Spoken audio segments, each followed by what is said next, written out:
Puji Tuhan, hari ini kita akan membahas tema yang diberikan oleh Bapak Gembala yaitu tentang family.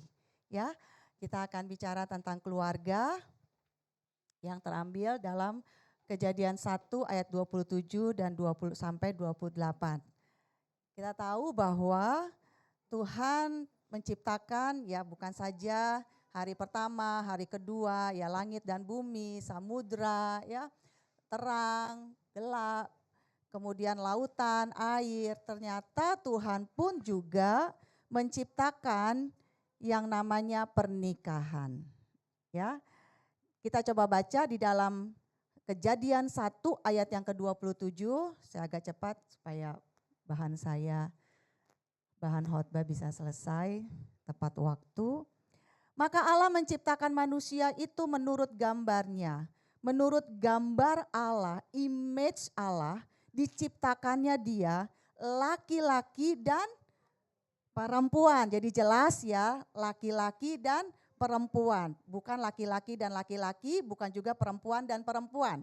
Tetapi laki-laki dan perempuan diciptakannya mereka. Tuhan juga menciptakan yang namanya sebuah pernikahan.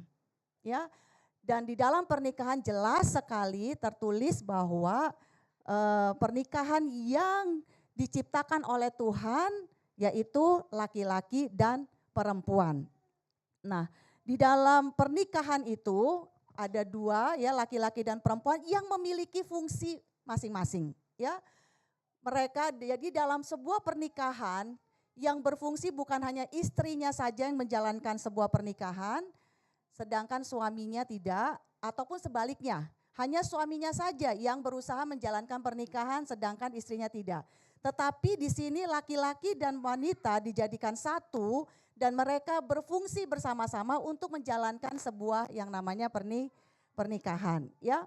Nah, saya tidak membahas di situ ya, tetapi saya akan masuk di ayat yang ke-28. Ternyata Tuhan setelah menciptakan pernikahan, Tuhan juga menciptakan keluarga. Ya, yang dinamakan adalah keluarga. Ayat yang ke-28, Allah memberkati mereka, lalu Allah berfirman kepada mereka, beranak cuculah dan bertambah banyak, ya. Penuhilah bumi dan taklukkanlah itu, berkuasalah atas ikan-ikan di laut dan burung-burung di udara dan atas segala binatang yang merayap di bumi. Ya, jadi Tuhan juga menciptakan yang namanya sebuah keluarga di mana dalam pernikahan suami istri akan melahirkan anak ya, sehingga membentuk yang namanya keluarga. Tetapi bukan berarti kita melahirkan terus tugasnya ya. 4, 5, 6 karena di sini perintah Tuhan beranak cuculah dan bertambah banyak gitu ya. Ya, tidak, tetapi Tuhan mau kita memiliki keturunan ya, kita membentuk sebuah keluarga yang memiliki keturunan di mana anak kita nanti akan memiliki cucu, ya cicit. Nah, selama keturunan kita itu Tuhan mau ya keturunan kita boleh memiliki gambar Allah. Amin. Ya. Keluarga kita, anak-anak, bahkan nanti anak-anak kita akan menikah dan melahirkan cucu. Ya, jadi di sini kan dikatakan beranak cuculah, artinya adalah sebuah keturunan dalam keluargamu yang akhirnya menciptakan image atau gambar Allah. Apa sih memiliki image Allah, memiliki gambar Allah? Artinya Tuhan mau setiap keluarga demi keluarga memiliki keluarga yang takut akan Tuhan. Amin. Keluarga yang mau mengenal Tuhan. Sehingga Tuhan itu menciptakan keluarga-keluarga Allah di bumi ini. Sehingga akan semakin banyak gambar-gambar Allah yang akan berkuasa, yang akan memenuhi bumi. Ya, ini yang Tuhan mau saudara. Keluarga-keluarga dari masing-masing saya dan saudara yang ngerti akan panggilan Tuhan. Bahwa kita harus menciptakan keturunan-keturunan ilahi. Amin. Keturunan-keturunan yang menghormati Tuhan. Keturunan-keturunan anak cucu kita yang akan takut akan Tuhan, yang akan mengenal Tuhan, menjadi gambar Allah. Saya kasih contoh dalam 1 Samuel 2, dia adalah seorang hamba Tuhan, seorang imam yang luar biasa yaitu Imam Eli. Walaupun dia menyerahkan tugas ya keimamannya kepada anak-anaknya yaitu Pinehas dan Hofni. Coba kita buka dalam 1 Samuel 2 ayat yang ke-12. Adapun anak-anak Eli, adapun anak-anak lelaki Eli adalah orang-orang dursila. Orang-orang dursila itu adalah orang-orang yang gak takut Tuhan. Ya, mereka tidak mengindahkan Tuhan. Loh kok bisa? Ini Imam Eli, ya salah satu-satunya imam pada saat itu. Dan anak-anaknya pun juga mengerjakan imam sebagai imam. Artinya saudara, mengerjakan imam mereka adalah anak-anak yang melayani Tuhan, betul ya? Anak-anak yang hidupnya selalu harusnya menghormati Tuhan karena mereka melayani Tuhan. Tetapi kenapa bisa di situ ditulis mereka tidak mengindahkan Tuhan? Dalam terjemahan bahasa Inggrisnya memakai kata mereka tidak tahu akan Tuhan. Mereka tidak kenal akan Tuhan. Sehingga mereka enggak punya rasa takut sama Tuhan. Mereka melayani Tuhan loh. Saudara harus ingat kita tidak saja menciptakan, melahirkan anak-anak kita dan kita merasa bangga bahwa mereka sudah melayani Tuhan. Tapi hati-hati saudara, bukan saja mereka melayani Tuhan tapi seharusnya mereka melayani Tuhan dengan takut akan Tuhan. Ini yang harus kita miliki sebagai orang tua untuk bisa membawa anak-anak kita. Bukan saja mereka melayani Tuhan, tapi mereka melayani Tuhan dan hidup dalam pengenalan akan Tuhan. Amin. Ini yang Tuhan mau, bahwa setiap orang tua, baik istri maupun suami punya fungsi yang sama. Tugas ini bukan saja diberikan kepada istri. Untuk ayo ajarkan anakmu, bawa ke gereja anakmu, kenalkan Tuhan. Ya, tetapi tugas fungsi ini juga dikerjakan oleh suami istri. Amin. Bapak ibu, ya jadi bukan cuma istri saja, ibu saja yang bertugas untuk mengenalkan Tuhan, untuk mengajarkan takut akan Tuhan. Tetapi Tuhan bilang laki-laki dan wanita, suami dan istri, bapak ibu harus mengajarkan anak-anak yang takut akan Tuhan. Yang mengenal Tuhan, katakan amin. Karena di ayat yang ke 1 Samuel 2 ayat yang ke-35 ini akibatnya ya bagi Imam Eli. Dan aku akan ayat yang ke-34. Saya harus berkonsentrasi lebih ya kalau di ibadah kedua ini ya. Inilah yang akan menjadi tanda bagimu, yakni apa yang akan terjadi kepada kedua anakmu itu, Hofni dan Pinehas. Pada hari yang sama keduanya akan mati. Mereka melayani Tuhan loh, tapi Tuhan bilang mereka akan mati. Dan aku akan mengangkat bagiku seorang imam kepercayaan yang berlaku sesuai dengan hatiku dan jiwaku.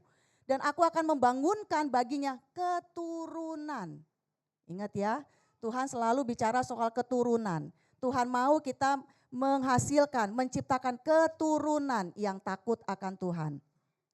Keturunan yang teguh setia, sehingga ia selalu hidup di hadapan orang yang kuurapi, yaitu Yesus, yaitu Tuhan. Amin. Nah saudara, di ayat yang ke-28, Kejadian 1 ayat yang ke-28, oleh sebab itu di ayat yang ke-28 Tuhan berkata begini ya, Allah memberkati mereka.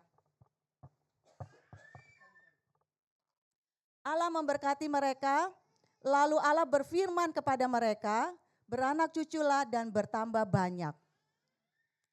Kenapa Allah memberkati mereka? Mereka itu kan tadi ya pernikahan suami dan istri. Kenapa Allah memberkati pernikahan? Memberkati sebuah yang namanya keluarga. Karena dengan berkat itulah Tuhan mau memberikan berkat hikmat. Tuhan mau memberkati dengan memberikan kemampuan bagi suami dan istri, bagi bapak dan ibu untuk bisa membesarkan, menciptakan, menghasilkan anak-anak yang takut akan Tuhan. Amin. Karena berkat ini tadi pagi Bapak Gembala katakan bahwa berkat ini adalah janji Tuhan yang melekat, ya.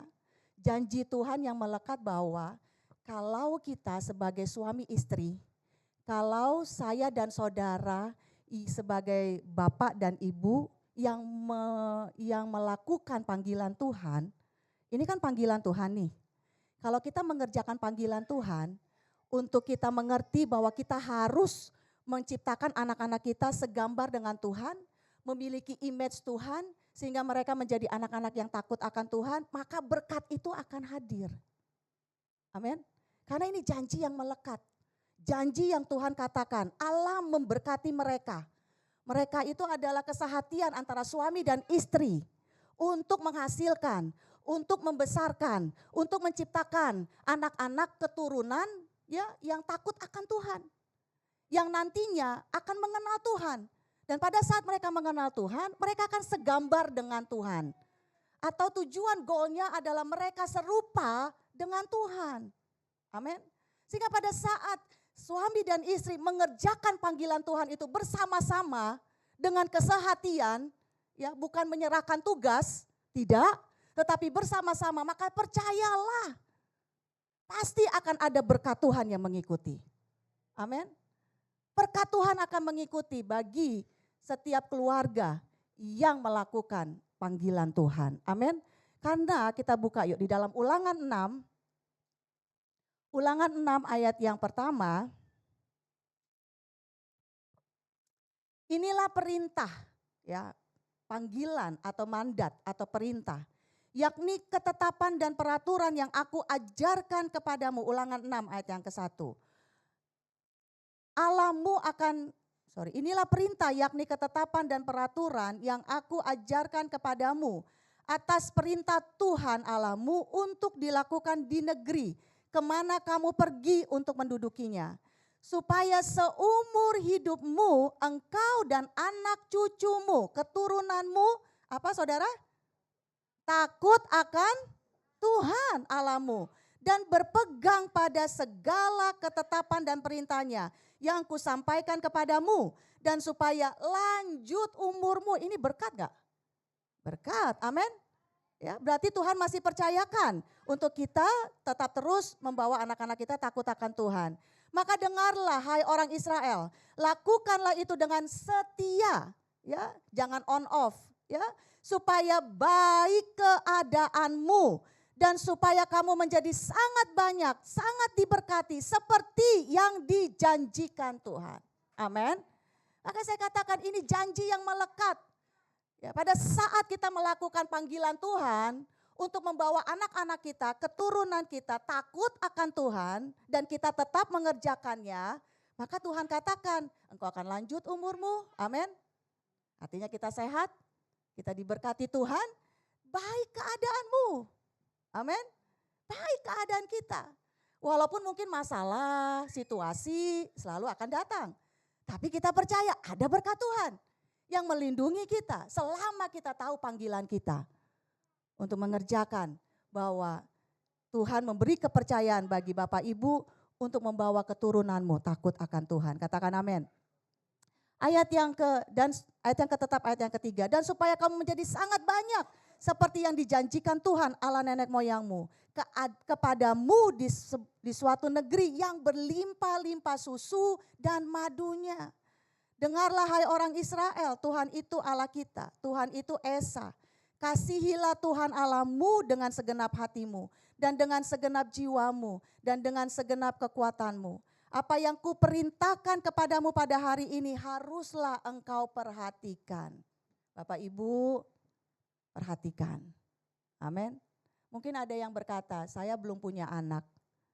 Saudara bisa kok ya menciptakan atau membuat anak-anak rohani, ya, baik itu saudara-saudaramu atau orang yang kita Tuhan hadirkan di tengah-tengah kita untuk kita didik, untuk kita besarkan menjadi anak rohani. Ya. yang Tuhan percayakan untuk kita menjadi berkat, menjadi teladan sebagai orang tua. Apa yang kuperintahkan kepadamu pada hari ini haruslah engkau perhatikan. Haruslah engkau mengajarkannya berulang-ulang kepada anak-anakmu dan membicarakannya apabila engkau duduk di rumahmu, apabila engkau sedang dalam perjalanan, apabila engkau berbaring dan apabila engkau bangun. Haruslah juga engkau mengikatkannya sebagai tanda pada tanganmu dan haruslah itu menjadi lambang di dahimu. Artinya saudara, ingatlah akan perintah Tuhan ini dan lakukanlah selalu. Amin. Dan kita lihat saudara contoh dari 2 Timotius 1 ayat yang kelima. Kita melihat contoh ya teladan dari Nenek Louis ya.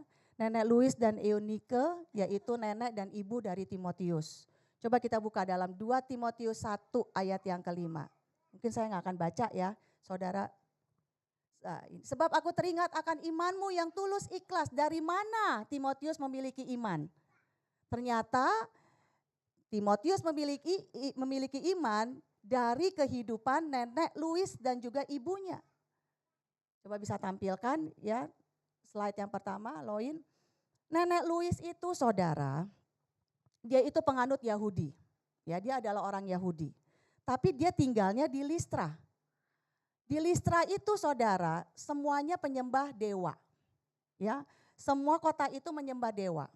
Tapi Nenek Louis walaupun di tengah-tengah kota yang menyembah dewa, dia tetap jaga imannya. Dia terus jaga imannya dengan tetap percaya kepada Tuhan, menyembah Tuhan dan menjadi teladan bagi anaknya Eunike. Dan Eunike melihat, betul dong Eunike melihat karena anak itu pasti mengkopi orang tuanya. Yang dilihat dan diingat anaknya adalah perilaku dari pola asuh orang tua. Dan pada saat Eunike melihat, waduh di tengah-tengah orang yang dia lihat semua menyembah dewa. Semua hidup enggak ada Tuhan. Tapi dia lihat ibunya, Louis, takut akan Tuhan. Tetap menyembah Tuhan. Walaupun ada godaan untuk menyembah dewa. Dan itulah yang membuat Eunike pun begitu. Walaupun dia menikah dengan pria Yunani, kalau kita tahu ya. Yunani itu kan bukan mengenal Tuhan, bukan seperti orang Yahudi. Tapi walaupun dia menikah dengan pria Yunani, tapi Eunike itu tetap juga jaga imannya. Makanya Eunike itu artinya kemenangan. Arti dari Eunike itu kemenangan. Kemenangan dari apa? Kemenangan dari tidak menyembah dewa. Kemenangan untuk tetap takut akan Tuhan. Sehingga dari Nenek Louis menghasilkan Eunike, ya sini ada ya. Kemudian lahirlah Timotius, keturunan, betul ya? Keturunan, ini yang Tuhan mau. Keturunan yang memiliki iman dari nenek, ibu, anak. Yang takut akan Tuhan, yang mengenal Tuhan. Dari mana Timotius belajar tentang iman? Dari mana Timotius memiliki iman yang tulus? Iman tidak lahir dari kemunafikan saudara. Kemunafikan artinya apa? Di depan baik, di belakang tidak baik. Di depan seperti ini kita percaya sama Tuhan tapi hidupnya tidak seperti orang yang percaya. Itu munafik. Dan iman tidak akan muncul dari kemunafikan. Tapi di situ ditulis iman muncul dari orang yang tulus ikhlas sama Tuhan. Amin. Artinya kalau kita percaya sama Tuhan, kita percaya dan buktikan kepercayaan kita dan akan dilihat oleh keturunan kita. Haleluya. Dan disinilah terlihat lahirlah yang namanya Timotius dari anak Eunike. Nama Timotius adalah orang yang takut akan Tuhan. Amin.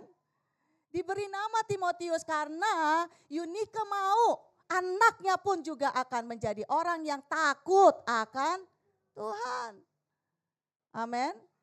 Dan di sini terlihat bahwa Eunike mendidik anaknya supaya takut akan Tuhan. Anaknya aja diberi nama takut akan Tuhan. Artinya bukan sekedar nama, tapi betul-betul lah Eunike mau anaknya takut akan Tuhan. Amin. Ya, karena di dalam Amsal 22 saudara, Amsal 22 ayat yang ke-15. Amsal 22 ayat yang ke-15. Kebodohan melekat pada hati orang muda, tetapi tongkat didikan, ingat ya Bapak Ibu, tongkat didikan akan mengusir itu daripadanya. Kebodohan itu bukan kebodoh kognitif, bodoh berpikir. Tapi kebodohan itu adalah kebodohan hati. Dablek kata orang bilang ya. Keras hati, gak bisa diajar. Ya. Kalau orang yang keras hati, kalau orang yang gak takut akan Tuhan, ya gak bisa dibilangin, gak bisa dididik. Berarti mereka itu adalah anak-anak yang gak punya hikmat. Hikmat itu kan muncul dari takut akan Tuhan. Betul ya? Selama anak-anak kita takut akan Tuhan, mereka pasti punya hikmat. Tapi kalau mereka tidak takut akan Tuhan, maka mereka akan menjadi bodoh. Dikasih tahu yang benar nggak mau, ya. Pintar tapi hidupnya jahat, mau nggak? Pintar tapi hidupnya egois, kaya tapi hidupnya jauh dari Tuhan. Tadi pagi Bapak Gembala katakan bahwa kita tidak sedang membawa anak kita hanya sekedar hidup mewah, kaya, pintar, berhasil, tapi sebenarnya goal kita adalah siapkah anak-anak kita nanti untuk bertemu dengan Tuhan. Ini yang harus menjadi goal kita. Karena life is short. Hidup itu kita nggak tahu. Jangan berpikir bahwa yang meninggal nanti kalau udah tua. Banyak loh yang muda juga cepat. Kita nggak tahu kapan waktu kita. Artinya saudara, siapkanlah anakmu. Goal kita, apakah nantinya pada waktu Tuhan memanggil, siapapun kita, baik saya dan saudara ataupun anak kita, mereka siap untuk bertemu dengan Tuhan. Amin. Nah, jadi artinya saudara, dalam keluarga Tuhan mau kita ada pemuritan.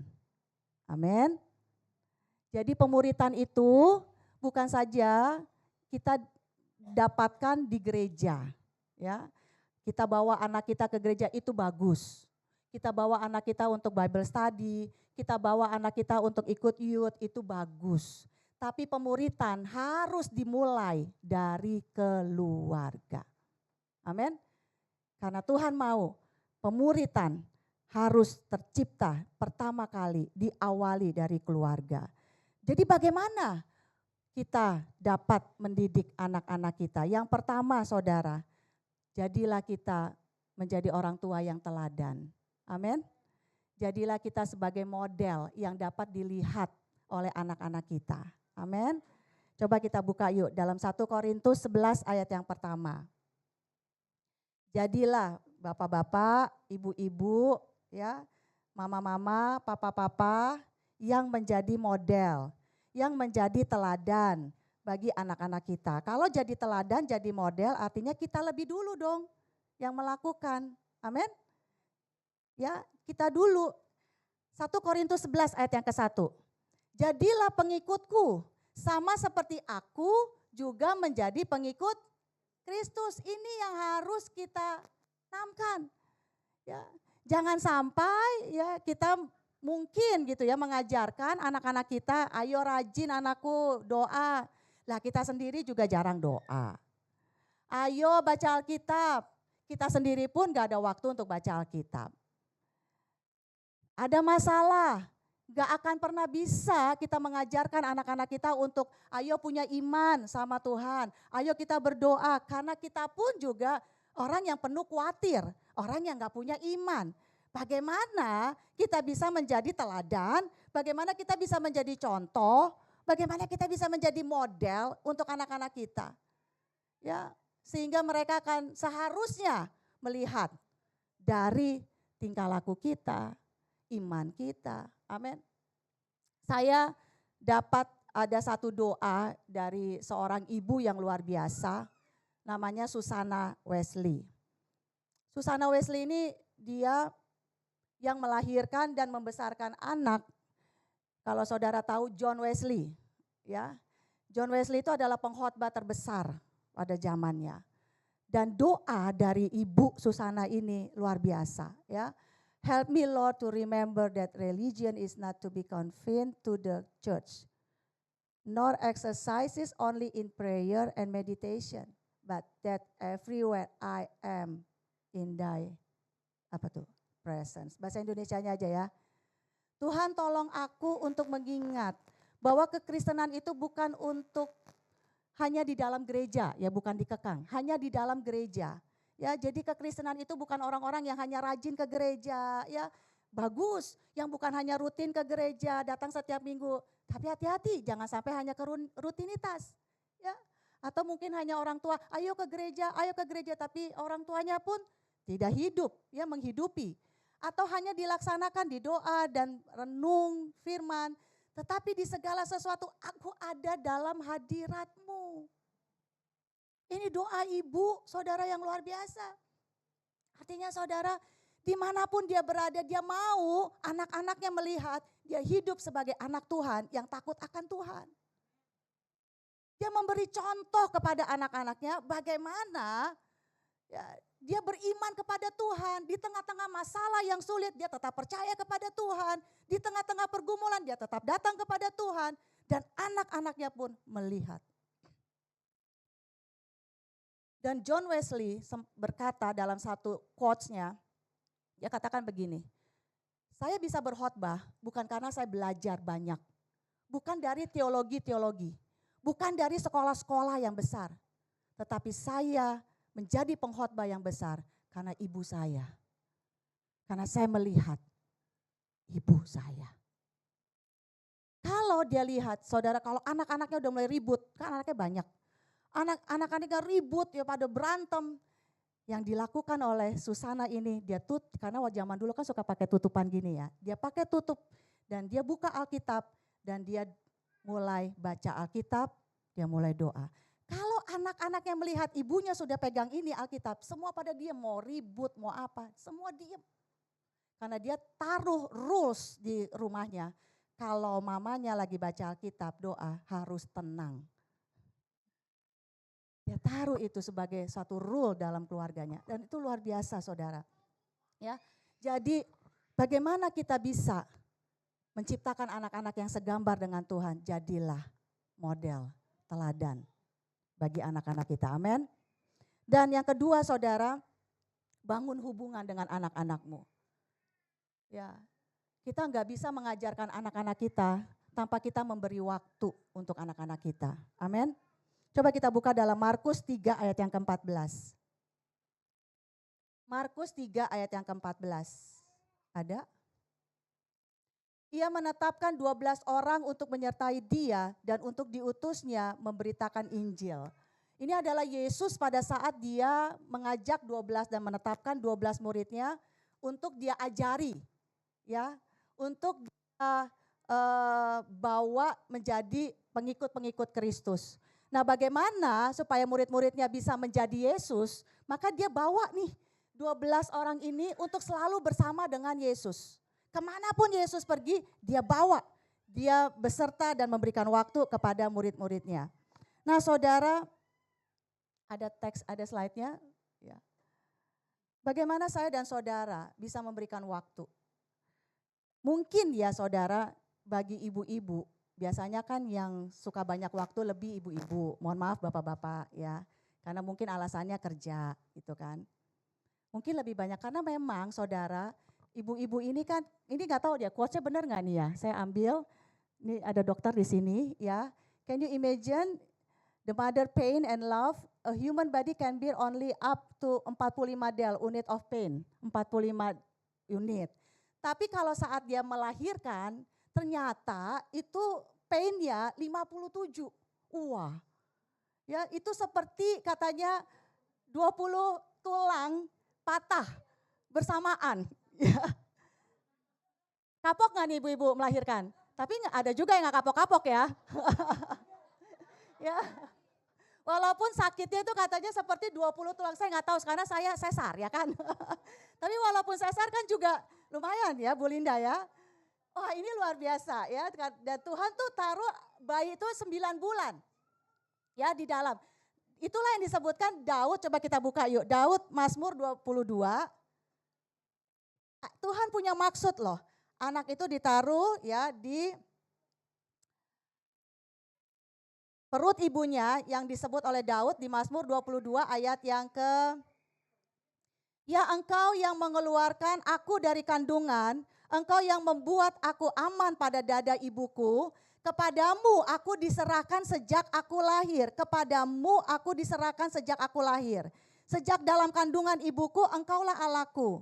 Ya, jadi saudara, Tuhan itu punya maksud 9 bulan ada di dalam perut seorang ibu namanya. Dan selama 9 bulan itu sebenarnya anak itu akan bonding dengan ibunya. Ya, dan pada saat mengeluarkan kan juga menyusui, itu bonding yang luar biasa. Ya, makanya saya tadi survei ke anak saya dan juga ke Anet gitu ya.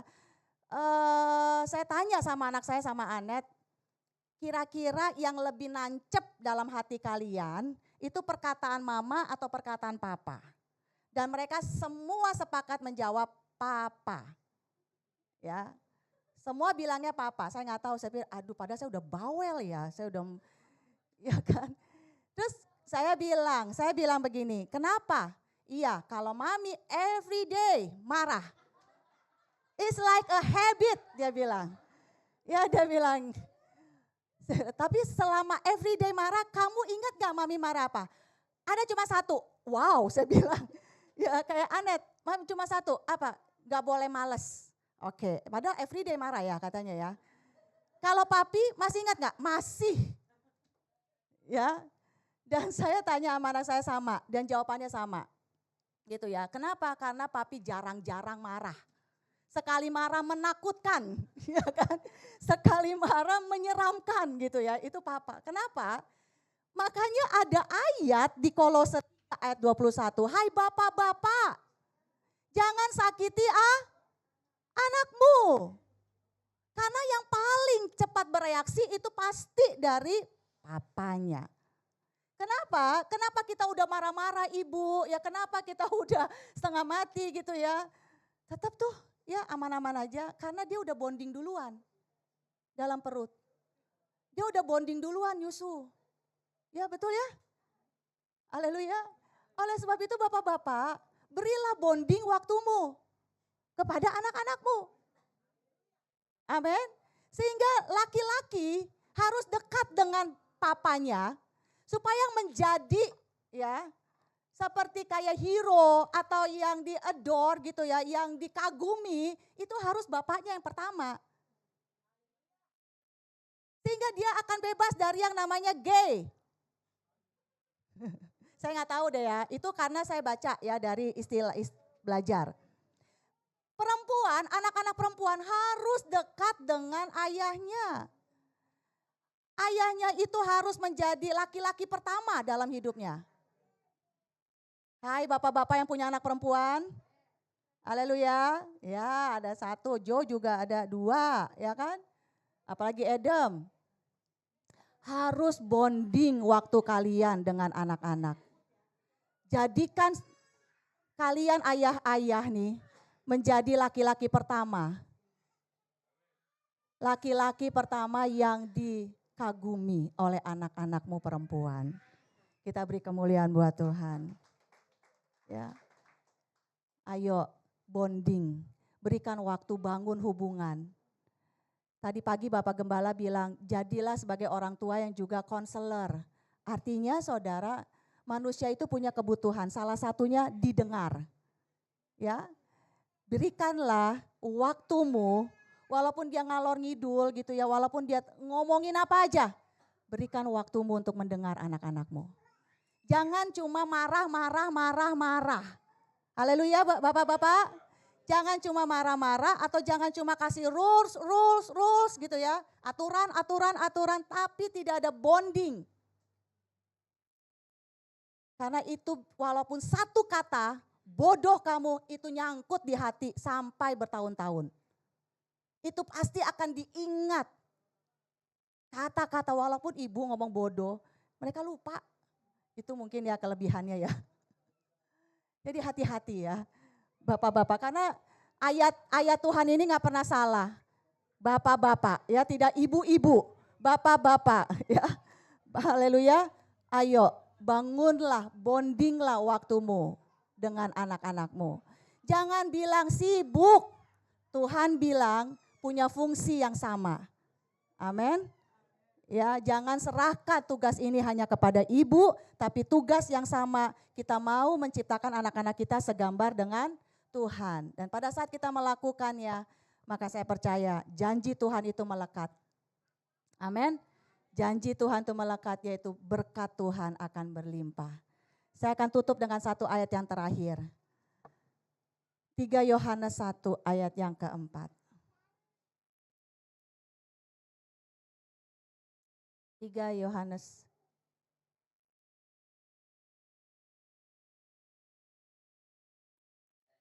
Yohanes 1 ayat yang keempat. Ada? Bagiku tidak ada sukacita yang lebih besar daripada mendengar bahwa anak-anakku hidup dalam. Amin. Jangan sampai yang kita dengar, aduh anakmu tuh mabuk. Aduh anakmu itu ya apalah gitu ya saudara. Tapi biarlah ini menjadi pegangan kita. Kita mendengar bahwa anak kita diberkati Tuhan. Anak kita takut akan Tuhan. Anak kita jadi berkat. Anak kita jadi terang. Ini yang seharusnya mendorong kita sebagai bapak ibu, ayah, ibu. Untuk yuk berikanlah hidupmu menjadi contoh dan teladan untuk anak-anakmu. Ajarkanlah takut akan Tuhan dan berikanlah waktumu untuk anak-anakmu. Latihlah dia. Saya ingin tutup dengan slide yang terakhir. Ada Loin? Slide yang terakhir. If we don't teach our children to follow Christ, the world will teach them. Kalau kita tidak mengajar anak-anak kita, maka dunia akan ambil alih dan yang akan membentuk anak-anak kita. Saudara, pilihan ada di tangan kita sebagai orang tua. Haleluya.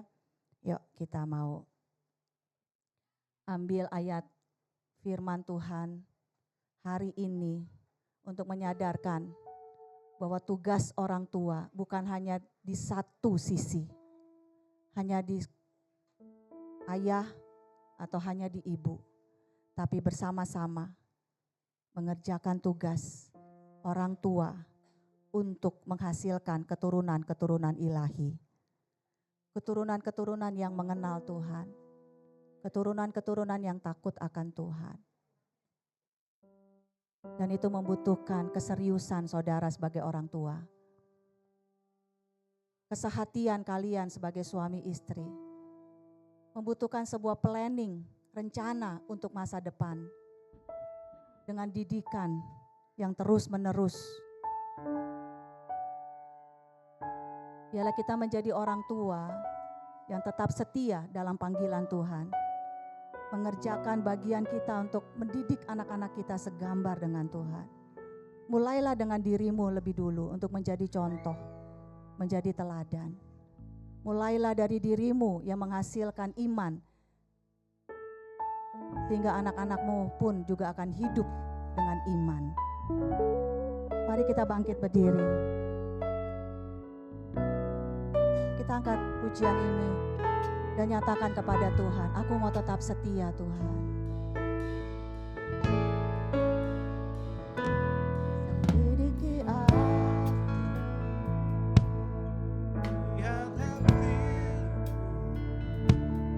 Apakah ku sungguh mengasihi Yesus?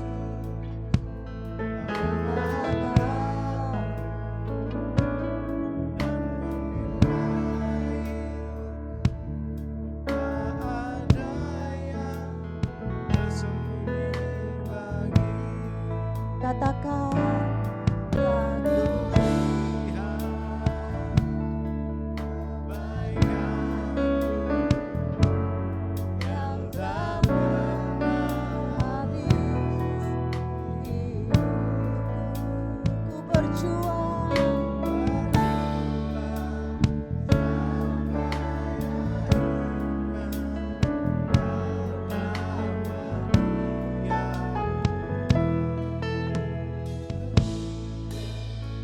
Apakah saudara mau berjuang sebagai orang tua untuk anak-anakmu? Waktu ini singkat dan cepat sekali berlalu. Jangan biarkan mereka sudah hanyut dalam ajaran dunia, jauh dari Tuhan. Tapi mari kita kembali dalam panggilan Tuhan, berjuang sebagai orang tua untuk membangun keturunan-keturunan yang takut akan Tuhan. Keturunan-keturunan anak cucu kita yang akan mengenal Tuhan. Dan butuh betul-betul perjuanganmu sampai akhir, sampai selesai. Dan kita katakan, Tuhan, inilah anak-anakku bagimu. Biarlah aku hidup di dalam hadirat-Mu. Dan mengajarkan anak-anakku pun juga hidup dalam hadirat-Mu. Dan tetap tinggal dalam hadirat-Mu, Tuhan. Haleluya. Karena kita tidak bisa menolong dengan kekuatan kita sebagai orang tua. Hanya Tuhan yang sanggup menolong anak-anak kita. Hanya Tuhan yang sanggup untuk menyediakan masa depan yang penuh dengan pengharapan. Bawa anak-anakmu kepada Tuhan. Bawa anak-anakmu kepada Tuhan. Bawa anak-anakmu untuk mengenal Tuhan dan takut akan Tuhan. Haleluya, haleluya. Yes, Lord. Haleluya, haleluya. Yes. Amin. yang tak pernah habis. Ku berjuang.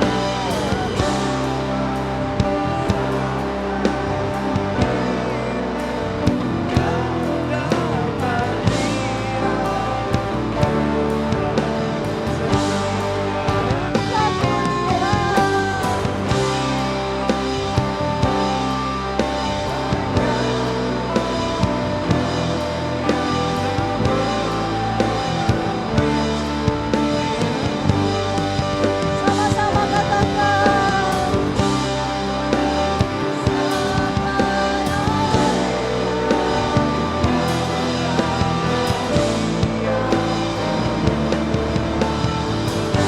Jemaat saja katakan.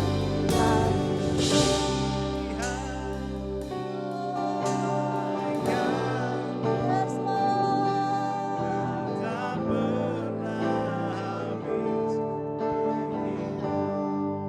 Kami mau berjuang, Tuhan, sampai akhirnya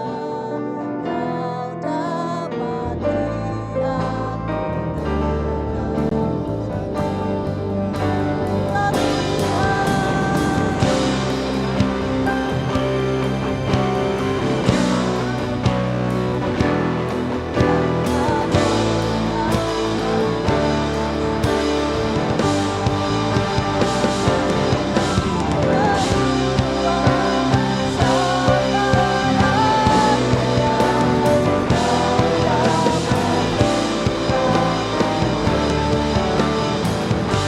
Kau dapati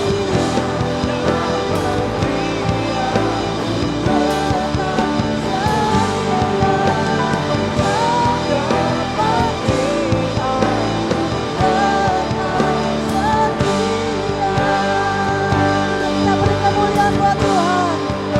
Haleluya, haleluya, haleluya.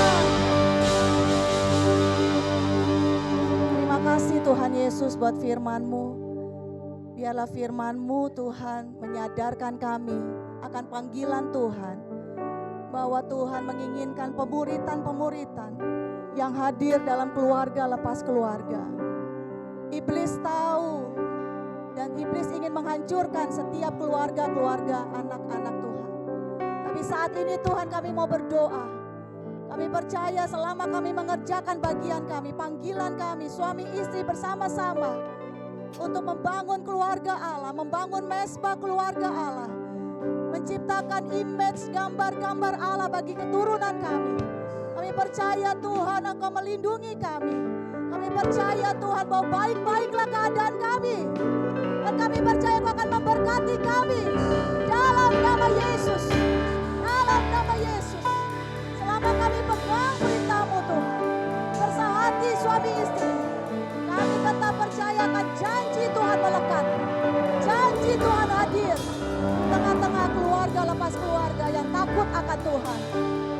berdoa melepaskan berkat bagi anak-anak kami ya Tuhan. Bahwa mereka akan menjadi anak-anak yang takut akan Tuhan. Menjadi anak-anak yang akan mengenal-Mu dan terus mau mengenal-Mu. Sehingga kami percaya Tuhan, mereka akan berjalan di jalan yang Tuhan telah tetapkan dalam hidup mereka. Kami tidak akan pernah takut Tuhan akan masa depan mereka. Kami tidak akan pernah khawatir Tuhan, karena kami tahu jalan mereka adalah milik-Mu Tuhan. Engkau yang telah berdiri di depan mereka. Engkau yang akan menuntun mereka, menuntun anak-anak kami, menjaga anak-anak kami. Terima kasih banyak Tuhan. Kami mengucap syukur Tuhan. Biarlah firman-Mu hari ini mengingatkan kami, menyadarkan kami, membangunkan kami sebagai orang tua yang melakukan perintah Tuhan. Terima kasih banyak Tuhan. Kami percaya bahwa hari ini kami telah mendapat berkat dari Tuhan. Dan selama 1 minggu ke depan Engkau memelihara kami dalam kasih sayang-Mu, dalam pemeliharaan-Mu. Dijauhkan dari segala mara bahaya, belalang pelahap, sakit penyakit, maksud niat orang jahat. Dihalaukannya dalam nama Yesus. Tapi pemeliharaan Tuhan sempurna bagi kami. Engkau buka jalan, Engkau tolong kami. Engkau memberkati setiap mata pencarian pekerjaan usaha kami. Kesehatan kami diberkati Tuhan. Terima kasih banyak Tuhan, kami akan berpisah satu dengan yang lain. Tapi kami percaya Roh Kudus terus bekerja dan berkarya dalam hidup kami. Dan kami juga percaya Tuhan, Engkau sendiri akan memberkati kami satu persatu, pribadi lepas pribadi. Oleh sebab itu jemaat yang dikasihi Tuhan, angkatlah kedua belah tanganmu menengadah ke surga. Pulang dan bawalah berkat dari Allah Bapa, kasih sayang, pertolongan, penyertaan, perlindungan dari Tuhan kita, Yesus Kristus. Damai sejahtera dan sukacita yang berlimpah-limpah dikerjakan oleh Allah Roh Kudus bagi kita semua saat ini sampai selama-lamanya. Hanya di dalam nama Tuhan Yesus Kristus. Haleluya.